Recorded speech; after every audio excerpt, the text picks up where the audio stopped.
Richie here with your Friday football games. There's no Thursday night games for this week for week 2 college football. There are 4 games on Friday.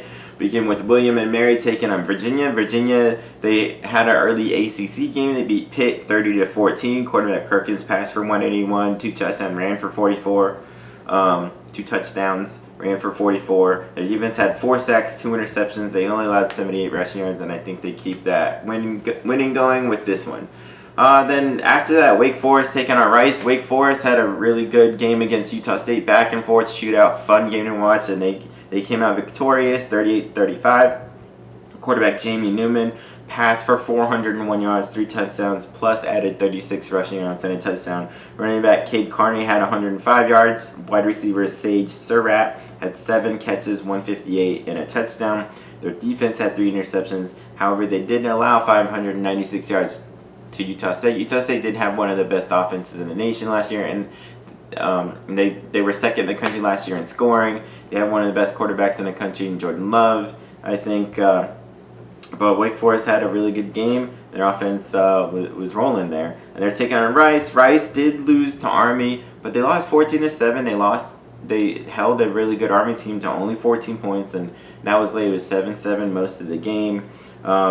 Rice couldn't get a whole lot going, though, on offense. Their running back, Nashawn Ellerby, had 103 yards rushing in their only touchdown. But I'm kind of leaning to Wake Forest here. All right, the game of the night, I think, Marshall and Boise State. I like watching these teams. This should be a shootout.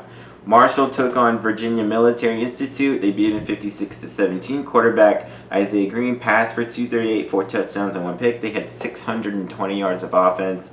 Marshall did. Their defense had 4 sacks.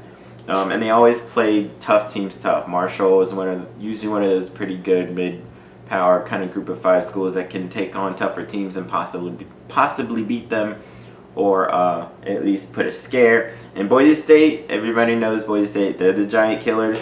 They were down 31-13 versus FSU behind a true freshman quarterback, Hank Bachmeier. Came all the way back to win 36-31.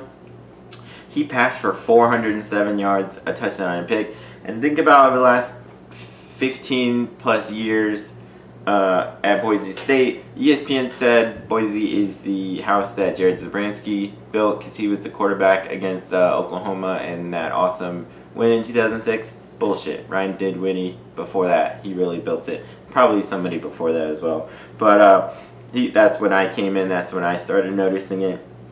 And they have a long lineage of good quarterbacks. Ryan Dinwiddie, Jared Zabransky, Kellen Moore, Brett Rippey in the last 4 years, and now another guy comes in, I think his first start set a record for most passing yards the first game at Boise State, 407. Running back Robert Mahone ran for 142, 2 touchdowns. Wide receiver C.T. Thomas, 5 catches, 103. They had 621 total yards.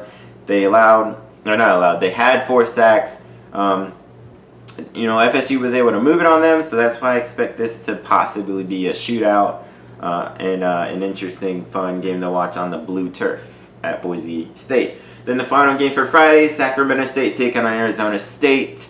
Arizona State, they beat Kent State. Their opening game 30-7. It was the first start for quarterback Jaden Daniels for Arizona State. 284 passing, 2 passing touchdowns, 1 rushing. Running back Eno Benjamin, one of the best running backs in the nation. Duke Walker Award candidate for sure. 102 rushing yards, 32 receiving yards, 1 touchdown. Wide receiver Brandon Ayuk had 4 receptions, 140 yards and a touchdown. Their defense only allowed 200 total yards and 80 passing yards, so I think they continue winning there. So there's your Friday games. Check out all the other videos for the Saturday games. Peace.